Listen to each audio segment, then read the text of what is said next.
Digital page থেকে রয়েছে আমি শঙ্কু সত্র এই মুহূর্তে। তবে সব থেকে বড় অভিযোগ যেটা পশ্চিমবঙ্গে যেগুলো মহিলা সংশোধনাগার রয়েছে সেই সংশোধনাগারে যেটা রিপোর্ট বলছে, হাইকোর্টে যে রিপোর্ট জমা পড়েছে, একটা পাবলিক লিটিগেশন মামলা হয়েছিল, জনস্বার্থ মামলা হয়েছিল, তারপর যেটা অর্থাৎ তাপস ভঞ্জ নামে একজন অ্যাডভোকেট যাকে হাইকোর্ট দায়িত্ব দিয়েছিল বিভিন্ন মহিলা সংশোধনাগারে খোঁজ নিয়ে দেখার জন্য, তিনি খোঁজ নিয়ে এসে যে ভয়ঙ্কর একটা রিপোর্ট দিয়েছেন যে পশ্চিমবঙ্গে মহিলা সংশোধনাগারে 196 জন মহিলা অন্তঃসত্ত্বা হয়েছেন এবং তাদের সন্তান প্রসব হয়েছে।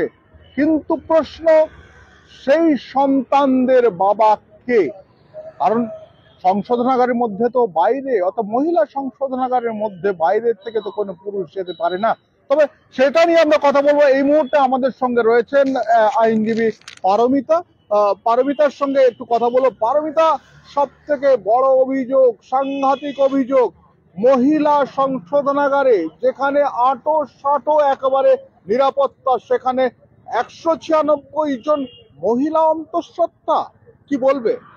নমস্কার, আমি অ্যাডভোকেট পারমিতা দে, জাতীয়তাবাদী আইনজীবী কাউন্সিলের পক্ষ থেকে আমি কিছু বার্তা শেয়ার করছি।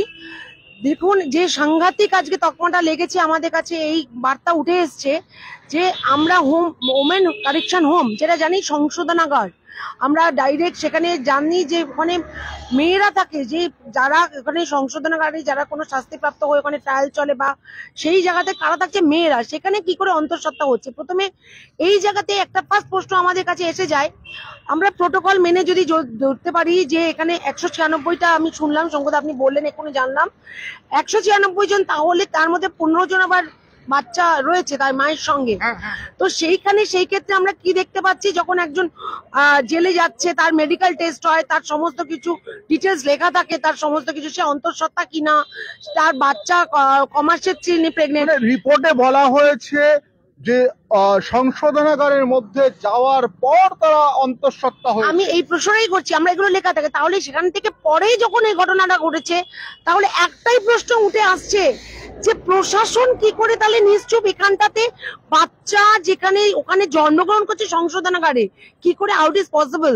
কারণ এখানে আমরা যেখানে রক্ষকে ভক্ষক, এই প্রশাসনের ক্ষেত্রে যদি মহিলা সংশোধনাগারে নারীরাই সেখানে সংরক্ষিত না থাকে, সেখানে যদি তারা এখানে রক্ষকরা ভক্ষকের ভূমিকা পালন করে, বা এখান থেকে কোনো জায়গা থেকে কারা আসছে, কারা সেই মেয়েদের সঙ্গে এমন ঘটনা ঘটাচ্ছে যেখানে তার ওখানে বাচ্চা জন্মগ্রহণ করা হচ্ছে, বাচ্চাকেও সেই কারেকশন হোমে তার মায়ের সঙ্গে থাকতে হচ্ছে, এটা চরম দুর্ভাগ্যজনক।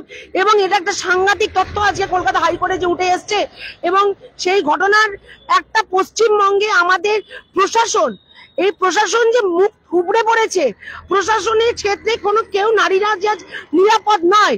যেখানে কদিন আগে দেখলাম যে বলা হচ্ছে পশ্চিমবঙ্গ নাকি অনেক ভালো জায়গায় আছে, তাহলে আজকের এই তথ্য না উঠলে তো আরেকটা জায়গায় আমাদের উদ্ঘাটন হতো না, যে ওমেন কারেকশন হোম যেটা বলা হয়, সেখানে নারী সংশোধনাগারে নারীরা নিরাপদ নয়, সেখানে তারা ওখানে কাদের শিকার হচ্ছে, কাদের দ্বারা তাদেরকে নিজেদের জীবন। সব থেকে বড় প্রশ্ন, কিংবা আমি একটা বলি যে নোটে যেটা বলা হয়েছে যে যারা মেল, যারা ওখানে এমপ্লয়ি রয়েছে, তারা যাতে ভেতরে, মানে যেখানে মহিলা কয়েদিদের যেখানে থাকার জায়গা, সেখানে যাতে তারা না যায়, সেটা কিন্তু সেখানে অ্যাডভাইস করা হয়েছে। কিন্তু সব থেকে বড় প্রশ্ন, এই বাচ্চাগুলোর বাবা কারা? এই বাচ্চাগুলোর বাবা কারা, কার, মানে কিভাবে টেস্ট হবে এই বাচ্চাদের বাবা, তাদের পিতৃত্ব পরিচয়, তারা এখানে এসে কিভাবে তারা মারা, মানে তাদের মারা গর্ভবতী হয়ে পড়লো, এটা কি করে সম্ভব? কারণ একটা জায়গা থেকে বলা হয়েছে কোনো মহিলা সংশোধনাগারে কোনোভাবে যেন কোনো পুরুষ, যারা জানি ওখান থেকে যাদের খাবার পরিবেশন বা অনেক কিছু সার্ভিস আছে যাদের যেতে হয়, সেই জায়গাটাকে আটকানো হয়েছে। তাহলে সেই জায়গাটাকে আটকানোর ক্ষেত্রে কারা কারা ওখানে আছে, সেই সিসিটিভি ফুটেজ থাকে। আমরা জানি জেলে, আমরা কারেকশনাল হোমে যেখানে থাকে, সব জায়গাটা অন্তর্ভুক্ত একটা সিসিটিভির আওতায় থাকে, তারা কিভাবে আছে, তাদের শারীরিক কোনো ক্রাইসিস আসছে কিনা, সেখান থেকে এই ঘটনাটা ঘটা মানে একটা দুর্দর্শ মানে মানে নিন্দনীয় একটা হাইলাইট পশ্চিমবঙ্গে আবার হলো, যেখান থেকে এদের বাবার কর্তৃত্ব পরিচয় পুরো অন্ধকার জায়গায় থাকবে। কিভাবে আসবে? ডিএনএ টেস্ট কার হবে? কোন বাবার সঙ্গে তার ডিএনএ টেস্টে মিলবে? সুতরাং সেটা অন্ধকারে অন্তরালে থেকে যাচ্ছে। এই প্রশ্নের উদ্ঘাটন করতে আবার কে কে কোন কোন জায়গা থেকে কোন কেউটে বেরোবে সেটা সময় বলবে। এবং অবশ্যই একজন আইনের ছাত্র হিসাবে, ছাত্রী হিসাবে, আইনজীবী হিসাবে এটা আইনের উপর ভরসা রাখবো। এই জায়গাগুলোর থেকে অবশ্যই সেই জায়গা থেকে কাউকে যেন ছাড়া না হয়, যেখানে একটা মেয়েকে কারেকশনাল হোমেও তাকে নির্যাতিত হতে হয় এবং সেই মহিলা সেখান থেকে তার পরে সন্তানের জন্মের পরে যেখানে সে মায়ের সঙ্গে একটা জেলের মধ্যে তাকে একটা সময় কাটাতে হচ্ছে। এর অবশ্যই তদন্ত কঠিন থেকে কঠিনতম এবং সেই তদন্ত হয়ে শাস্তি হওয়া উচিত যদি বেরিয়ে আসে শস্যের মধ্যে ভুট্টাকে। দেখো পারমিতা, তোমাকে একটা স্বাভাবিকভাবে বলি, আমরা বিভিন্ন খবর করবার সময় আমরা যখন কোনো মহিলা জেলের সামনে গেছি, সেখানে কিন্তু রীতিমতো নিরাপত্তা, এতটাই নিরাপত্তা আমরা দেখেছি যে সেখানকার যে সুপারিনটেন্ডেন্ট থাকেন তিনি মহিলা থাকেন, এছাড়া ওখানে ওয়ার্ডেন থেকে আরম্ভ করে অনেকে রয়েছে যারা পুরুষ থাকেন। তাহলে যারা অন্তঃসত্ত্বা আছে, যদি সত্যি এই রিপোর্ট যদি সত্যি হয়ে থাকে তাহলে কিন্তু 196 মানে ভয়ঙ্কর একটা ফিগার। আর এই ফিগার একেবারে বলে দিচ্ছে যে যারা যেসব মহিলারা ক্রাইম করে যারা ভেতরে যান, অপরাধ করে যারা সংশোধনাগারে যান, তাদেরকে সংশোধন করা কি এইভাবে করা হয় যে তিনি গেলেন তাকে একটা সন্তান সহ ফেরত দেওয়া হবে? তাকে সংশোধন করা হলো মানে তাকে যেটুকু সে ক্রাইম করে এসেছিল বা একটা শিকার হয়ে এসছে, ক্রাইম করেনি তার শিকার হয়ে ঢুকেছে, সে এখানে এসে জানতে পারলো তার থেকে বড় ক্রাইম জেলের মধ্যে সংশোধনাগারে হচ্ছে। সেখানে একজন মহিলা অনেকভাবেই তার ট্রায়াল শেষ হওয়া পর্যন্ত অনেক সময় আমরা জানতে পারি তাকে থাকতে হয় সংশোধনাগারে, কিন্তু সেখানে বাইরের জগৎ আর ভেতরের জগৎটা যে তার মধ্যে পার্থক্য, ভেতরের জগৎটা আরো নৃশংস।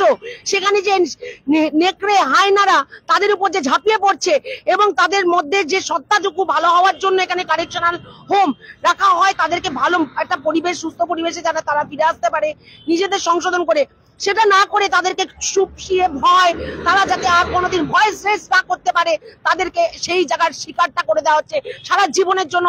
তাদেরকে কিন্তু সেই ছাপটা দিয়ে দেওয়া হচ্ছে জেলের ভিতরে। এখানে শস্যের মধ্যে ডালটা কালা, মানে শস্যের মধ্যে ভূতকে না, পুরো ডালটাই কালা। আপনি বললেন যে বাইরে থেকে পুরো প্রোটোকল মেনটেন করা হয়, কাউকে ভেতরে যেতে দেওয়া হয় না, তাহলে ভেতরে কারা রয়েছে সেটা দেখবে কে? ভেতরে কারা? এখানে মহিলারা সেখানে সংশোধনাগারে গিয়ে তারা মাতৃত্ব স্বাদ নিচ্ছে, তাদের বাচ্চা জন্ম দিচ্ছে, তারা সেখানে মেডিকেল প্রোটোকল মেনে, যদি এই রিপোর্ট যেটা শঙ্করদা বললেন আপনি যে সত্যি হয়, তাহলে ভয়াবহ একটা রিপোর্ট কিন্তু আমরা আগামী দিনে আমাদের কাছে আসতে চলেছে। ওমেন কারেকশনাল হোমে যেখানে মেয়েদের পাঠানো হয়, আমরা এর আগেও দেখেছি হোমে বিভিন্ন রকম ঘটনা হয়, জুভেনিয়াল স্টেজে হোমের ঘটনাগুলো এক একটা জায়গায় আমরা দেখেছি বেরিয়ে এসছে। সেখানে তাহলে মাদের সঙ্গে বা সেই জায়গাতে কারেকশনাল হোমেও সেই ঘটনাগুলো ঘটছে। মেয়েরা কোথাও নিরাপদ নয়, মেয়েরা কোথাও নিরাপদ আজকে আমরা নেই। একটা জিনিস আমি পারমিতা যেটা বলে রাখি, যে এটা শুধু পশ্চিমবাংলার জেল নয়, সুপ্রিম কোর্টেও পর্যন্ত এই ধরনের একটা মামলা তৈরি হয়েছে এবং সেখান থেকেও নির্দেশ গেছে। তবে অন্যান্য রাজ্যেও কিন্তু এই একই ধরনের ছোঁয়া অনেকটা দেখা গেছে, তবে যদিও সেগুলো আমাদের কাছে এখনো পরিষ্কার নয়। তবে এই মহিলা জেলে অর্থাৎ ওমেন জেলে যে আজকে এই ধরনের রিপোর্ট বেরিয়ে এলো, এই রোগ কিন্তু শুধু আজকের নয় বোধ হয়, এটা ওই রোগটা বোধ হয় অনেক দিনের পুরনো। অনেক দিনের পুরোনো না হলে এত বড় ক্যান্সারটা তো তৈরি হয়ে যায় না, যেখানে স্প্রেড করতে করতে 196 একজন মায়ের সংখ্যার এখন পর্যন্ত রেজ হয়েছে যারা এখনো পর্যন্ত গর্ভবতী হয়েছেন এবং 15টি শিশু ওই জেলে মাদের সঙ্গে তারা এখানে জেলের মধ্যে রয়েছে। সুতরাং এই জায়গাটা থেকে কারা কারা, একদিনে তো হয়নি, 196 টোটাল পশ্চিমবঙ্গে, সম্ভবত এটা টোটাল পশ্চিমবঙ্গতে 196 সার্ভে করে রিপোর্টটা তথ্য এসছে 196 পুরো পশ্চিমবঙ্গে। তাহলে এটা কতদিন ধরে হয়েছে, যার ফল এখন বাচ্চাটা হয়ে গিয়ে তারাও জন্মগত মনে হয় 4-5 বছরের বাচ্চা এটা রয়েছে, ভয়ঙ্কর। সুতরাং এটা যে দিনে দিনে কতদিন ধরে চলেছে, এই নিঃশোষণ, এই মেয়েদের উপরে, নারীদের উপরে যে ঝাঁপিয়ে পড়া হায়না নেকড়েদের যে রূপটা, সেটা যে মেয়েরাকে শেষ করে দিয়েছে নারী। আমরা আজও বলি নাকি আমরা কি সুরক্ষিত, আমরা নারীরা কোথাও না, না ঘরে না বাইরে না, আর হোম মানে ওমেন কারেকশন হোমে যেখানে হচ্ছে পুলিশের নিরাপত্তা থাকে, আমরা জানি যে প্রশাসন সেখানে ঘেরাট হবে থাকে, সেই প্রশাসনদের মধ্যে তাদেরকে ভালো করা নেই, সেখানেও মেয়েরা গর্ভবতী হয়ে যাচ্ছে। আচ্ছা পারমিতা, এই তথ্য বেরিয়ে আসা যেহেতু পরবর্তী সময় জয়মাল্য বাগচির বেঞ্চে এটাকে শুনানি হবে আমরা যতটুকু জানতে পেরেছি। তবে একটা জিনিস, আপনি তো মেয়ে, এই ধরনের বিষয়ে কি আপনিও ইনভলভ হবেন? আপনি তো একটা আইনজীবী, ইনভলভ হবেন? অবশ্যই ইনভলভ হবো। এরকম ধরনের ঘটনা যদি আমি কোনোভাবে পার্ট হতে পারি, যে কোথায় গিয়ে কি ঘটনা ঘটেছে এবং তাদের সঙ্গে যদি কথা বলার জায়গা পাওয়া যায়, স্পেস পাওয়া যায়, কি করে এই সত্য উদ্ঘাটন হয়েছে, আমাকে যদি কোনোভাবে সেই স্কোপটা পাই, আমি সেই জায়গা থেকে সবার আগে ঝাঁপিয়ে পড়ার চেষ্টা করবো এবং মানুষের কাছে সেই সত্যগুলোকে তুলে আনতে আপ্রাণ চেষ্টা করবো আইনের ভাষায়।